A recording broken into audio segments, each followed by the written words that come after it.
Hi everyone, আজকে সকালে Maggi করে খাচ্ছি। সবাই নর্মাল ম্যাগি খেয়েছে, আমি ডিম দিয়ে করে খেলাম। দিয়ে সবার জন্য আম কাটলাম, আর আটা শেষ হয়ে গেছে বলে এখন আটা চালতে বসেছি। আর মা দুপুরে রান্নাও চাপিয়ে দিয়েছে। আর মায়ের রান্না করা হয়ে গেছে বলে আমি একেবারে এঁটো বাসন কটা মেজে স্নান করে নিলাম।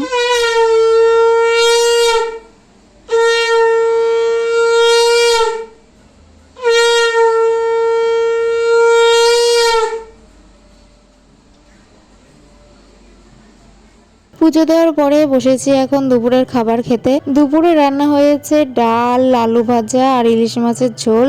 অন্য কোনো মাছ হলে তো আমি খাই না, যদি ঝাল করা হয় তাহলে এক পিস হয়তো খাই, কিন্তু ইলিশ মাছ রান্না হলে আমি 2 পিস মাছ খাই। সন্ধ্যাবেলায় সন্ধ্যা দিয়ে বাবাকে চা করে দিলাম, বাবা বেরিয়েছে। তারপরে আমি আটা মাখলাম, তখনই আমার একটা পার্সেল আসলো, সেটা নিলাম। আর সন্ধ্যাবেলা দাদা আমাকে একটা চকলেট এনে দিল, দিয়ে আমি রেডি হয়ে নিলাম। পাড়াতেই একটা ভাইয়ের জন্মদিন, তো সেখানে আমার আর দাদার নিমন্ত্রণ, সাথে বোনও যাচ্ছে।